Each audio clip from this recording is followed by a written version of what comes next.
Assalamualaikum warahmatullahi wabarakatuh. Perkenalkan, nama saya Muhammad Rafi Alfarizi, NPM 21034. Saya Esta Semata, NPM 2103. Saya Sasabila Putri Azari, NPM 21016. Saya Ali Puja Rahman, NPM 21001. Saya Muhammad Brustilo, NPM 21033. Kami ingin mempresentasikan hasil diskusi kelompok kami tentang struktur atas dan pembesian. Struktur atas adalah seluruh bagian struktur gedung yang berada di atas muka tanah. Struktur atas ini terdiri atas kolom, balok, tangga, dan atap, masing-masing mempunyai peran yang sangat penting. Yang pertama, kolom. Kolom adalah komponen struktur bangunan yang tugas utamanya menyangga beban aksikal tekan vertikal dengan bagian tinggi yang tidak ditopang paling tidak 3 kali dimensi lateral. Balok juga merupakan salah satu pekerjaan beton bertulang. Balok merupakan bagian struktur yang digunakan sebagai dudukan lantai dan pengikat kolom lantai atas.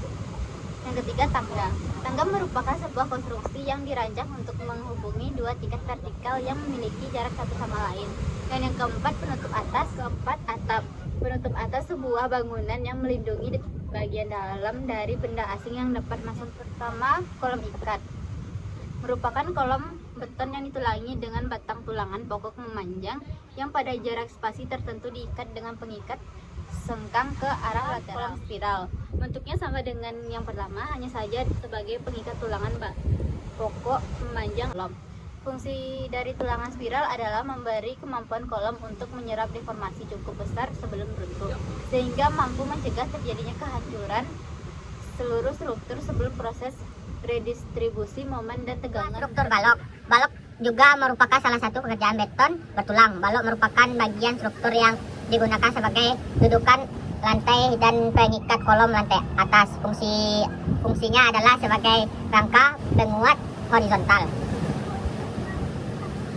Yang ketiga, struktur tangga. Tangga adalah struktur bangunan yang menjadi penghubung antara lantai. Dalam Kamus Besar Bahasa Indonesia, tangga adalah tumpuan untuk naik turun dibuat dari kayu, papan, batu, dan sebagainya. Struktur atap. Yang pertama, kuda-kuda. Bagian teratas dari kuda-kuda akan disangkutkan pada balok. Yang kedua, gording. Berada persis di bawah kuda-kuda yang berguna untuk mengikat dan menghubungkan kuda-kuda. Yang ketiga, kasau. Balok kayu yang akan diletakkan secara melintang di atas di atas gording. Yang keempat, reng. Kayu yang diletakkan melintang di atas kasau. Yang kelima, jurai. Pertemuan antara sudut atap. Yang keenam, pelapis atap. Pelapis atap dapat dibuat dari seng, plastik, atau plat semen berserat yang kedap air. Yang ketujuh, penutup atap. Penutup atap adalah bagian paling atas dari komponen atap dan bersinggungan langsung dengan air hujan maupun sinar matahari.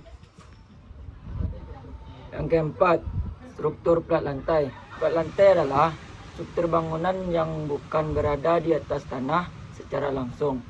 Artinya, plat lantai merupakan lantai yang terletak di tingkat 2, tingkat 3, tingkat 4, dan faktor yang mempengaruhinya antara lain besar lendutan yang diizinkan, lebar bentangan atau jarak-jarak, balok pendukung, dan bahan material yang digunakan. Tingkat ketebalan minimum dari plat lantai yaitu 12 cm, menggunakan tulang berupa 2 lapis, besi beton berdiameter 10 mili dan jarak 10 cm pada lokasi momen maksimum, serta 2 lapis besi beton berdiameter 10 mili dan berjarak 20 cm pada lokasi momen minimum. 1. Hubungan pondasi dengan slope. Balok beton bertulang yang dipasang secara horizontal tepat di atas pondasi batu kali atau batu belah. Fungsi dari slope adalah untuk meratakan beban bangunan dan sebagai pengikat pondasi agar stabil tetap pada posisinya. Agar slof mengikat kuat pondasi, maka digunakan angkor yang ditanamkan ke dalam pondasi dengan jarak maksimal antara angkor 40 cm. Yang kedua, hubungan slof dengan kolom. Kolom adalah komponen struktur bangunan yang tugas utamanya menyangga beban tekan vertikal dengan bagian tertinggi. Berfungsi sebagai penerus beban seluruh bangunan ke pondasi. Bisa diumpamakan kolom itu seperti rangka tubuh manusia yang memastikan sebuah bangunan berdiri. Jarak antar kolom maksimum 3,5 meter atau pada pertemuan pasangan bata pada sudut-sudut dinding.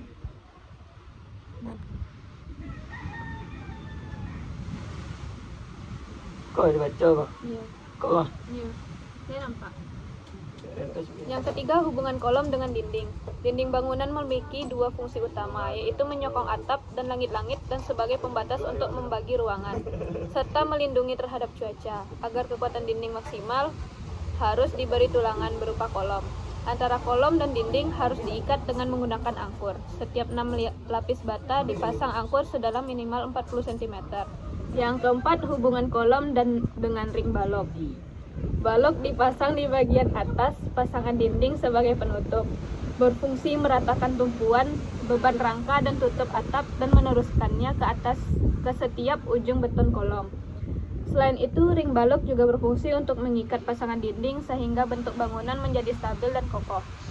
Pemasangan balok maksimum 4 meter dari slof, idealnya 3 meter. Tulangan kolom dilewatkan dan diikat dalam tulangan ring balok sepanjang 40 cm. Pembesian. Pembesian. Pekerjaan pembesian merupakan pembuatan tulangan besi atau baja yang menggunakan batang besi atau baja sebagai materi utamanya. Di pasaran, besi atau baja untuk tulangan beton, seperti yang dijual oleh distribusi besi Jakarta KPS Steel, dikenal juga dengan sebutan besi beton. Dalam prosesnya, besi beton baik besi polos atau besi ulir yang memiliki panjang standar 12 meter harus dipotong untuk menjadi ukuran tertentu, dibengkokkan dan dirangkai sedemikian rupa. Pekerjaan ini memerlukan berbagai peralatan, baik alat sederhana yang dioperasikan secara manual atau peralatan modern yang bertenaga listrik. Macam-macam besi bisa kita lihat di gambar pada PPT. Itulah hasil presentasi kelompok kami. Bila ada salah dan kata, mohon dimaafkan. Assalamualaikum warahmatullahi wabarakatuh.